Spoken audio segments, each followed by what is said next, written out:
Hi, Kathy Drake here from Pintail Paddocks. Nice to see you again. So today I'm just going to do a little bit on my garlic, just here in the background. I don't know whether you can see so far, but it's got a bit of rust on it. So I thought I'd have a little look at it today with you and see what we're going to do about it. If I pull them up and it looks like they're not doing very well, then I'll probably pull them all up. But we'll have a little look anyway and see what's going on. So this is my garlic with the rust on it. It's a fungal infection and there isn't really much that you can do about it, particularly if you garden organically like I do. It's because we had that very damp spring that it seems to have caused the problem. So I thought I may as well take some out and have a bit of a look and see what's going on.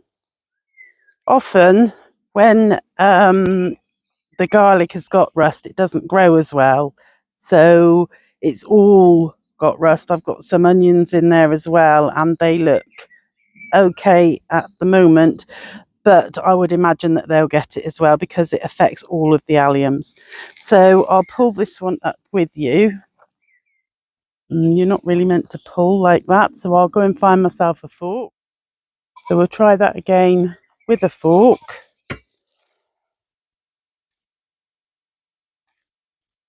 Now these are elephant garlic, so I've got to be careful to know how far the bulbs come out. Or how I know I put them in very deep.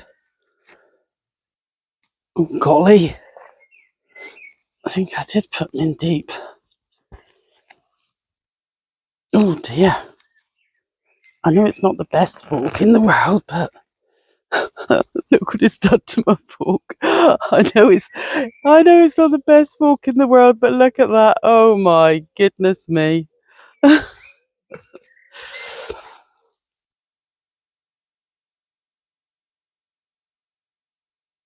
that's my elephant garlic. That doesn't look too bad. I'm not going to be able to keep the tops or anything like that. I'll have to put them somewhere and either burn them or put them in the rubbish. But these here look okay. What I'll have to do is I'll have to cut them off just above the rust, and then hopefully they'll be okay. But I think I'm better off pulling them all up today because they're so badly affected with rust. Yes, they are a little bit early, but I think that that's what I'm going to have to do. What I'm going to have to try and do though is be careful because I've still got some onions in here and I don't really want to be pulling those up. I've got normal garlic and I think I might have to find myself another fork. See, that is an elephant garlic and that isn't huge for an elephant garlic. So I do think that they have been affected by the rust, which is a shame in a raised bed as well. I wouldn't have thought I would have had too much of a problem like that, but obviously I have. So anyway, I'll go through and I'll show you at the end. I might speed you up or I might just save you the heartache of watching me take these up and cry at the same time because they're not as good as I'd have hoped. But we'll see.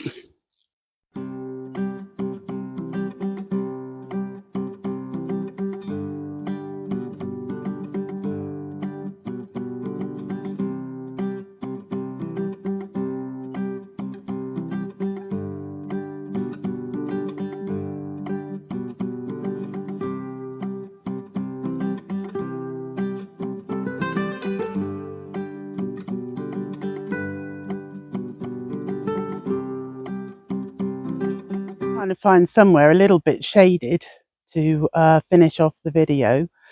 So in lots of ways I could be very disappointed. I could be disappointed that I had got rust, that it has created small bulbs in some areas, not such a good harvest as it could have been.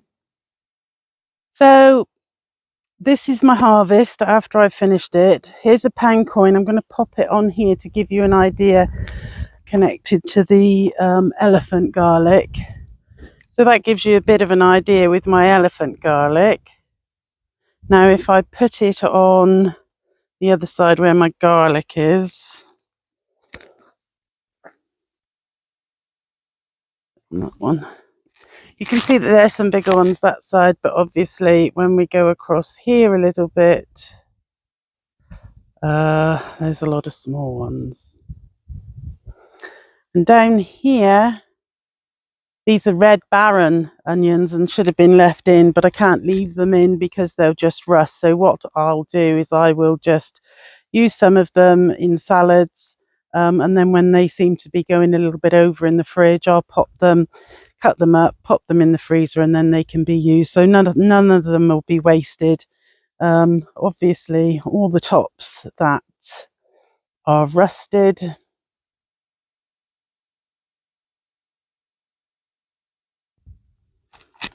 so all of this will have to either be burnt or go into the bin. I've done it on a day when it's not very windy so that the spores won't get blown away, and obviously next year I won't be putting any garlic or onions or any alliums in this bed at all. So I was trying to find somewhere a little bit out of the sun to finish off my video, but it is sunny everywhere. There isn't much shade, and the shade that I can find is completely out of the way. So I thought I would just update with my harvest that you've just seen. I am disappointed. There were small bulbs. It did get rust, but I have got a harvest. It's not like I had lost them all. So I have got a harvest and I'm happy with that. I'll have enough to feed us more or less for a whole year, maybe not quite.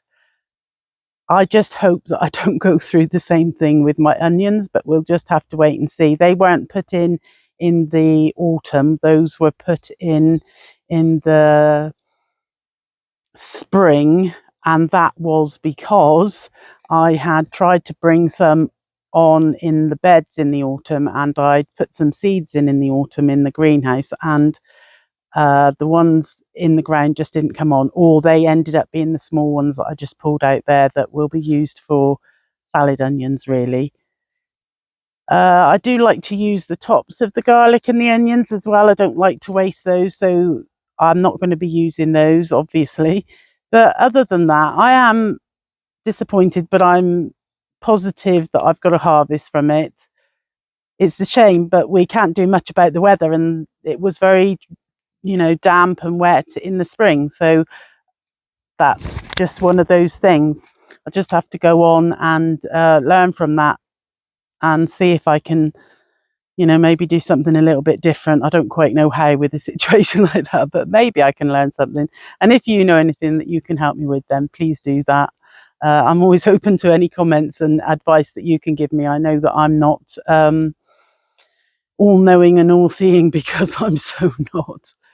Anyway, that's it for today. And I hope that you have a better harvest than me. Take care wherever you are. Bye for now.